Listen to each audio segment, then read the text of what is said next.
Hello, everybody. Okay, so we've only been begging Zeev to get the Social Innovation Summit somewhere besides the coast, and we finally did it.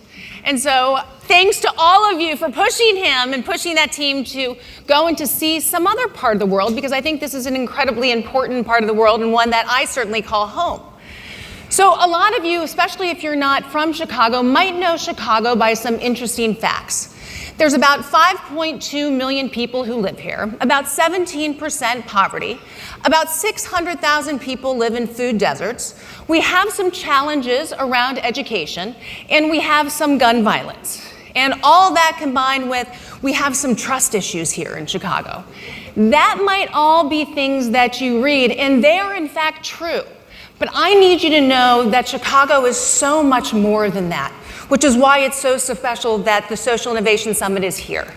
So Chicago is a collection of communities, vibrant, dynamic communities, and people within those communities work tirelessly to address issues around inequality, to make sure they boost economic development, to make sure that they instill hope in the next generation of our people. It's also a place where the leaders are fearless. They're fearless. They have the ability to transform. They're not looking for incremental change. They're looking to change the whole game. They're disruptive. And in being disruptive, they can do things that other people in other cities can't do and can't imagine that they can do. This is a city that is the center of entrepreneurship with 1871. We have one of the most incredible ways in which we take entrepreneurs and create spectacular new ways to address issues. We're one of the greenest cities globally, between green roofs, green jobs, having the ability to look at our parks, look at the lakefront, look what's been done here, look at the investments that Chicago has made. And we will soon be the home of an awe-inspiring presidential library, not to mention that we have more art here, more impressionist art than anywhere in the entire world other than Paris.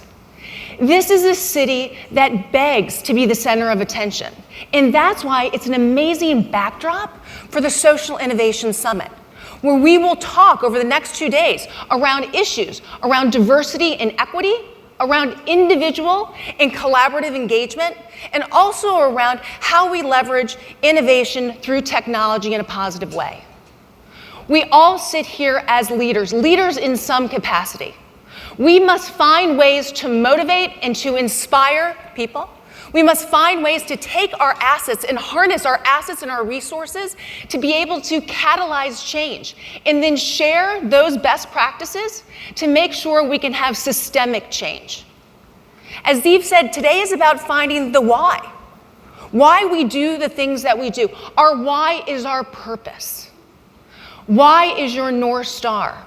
Why is the motivating force that drives who you uniquely are?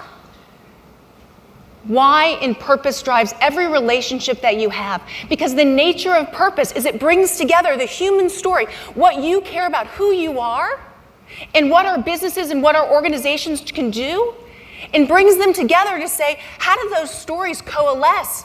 How do we find ways to address society in fundamentally unique ways? As the Chief Purpose Officer at PwC, my team and I talk a lot about purpose. We talk a lot about how can we bring humanity to the products and services that we have to optimize impact and to make sure that impact goes far beyond the finances to the societal impact that we as an organization can have.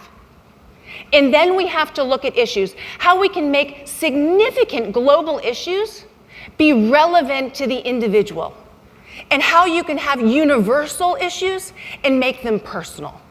Because at the end of the day, what is going to change society, what is going to make this city, every city, the world better, is each one of us individually finding that core within us and being able to work together to drive change that we have yet to ever imagine.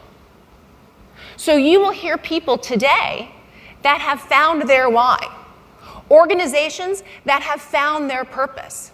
And I will challenge you, as Zeev has already said, to get to know them, to look at their best practices, to look at how they've become change agents, and to see what makes sense for you to adopt, what makes sense for you to share and to pass on to somebody else, and how this doesn't stop here, But what we learn here is just the beginning for what we'll be able to accomplish next.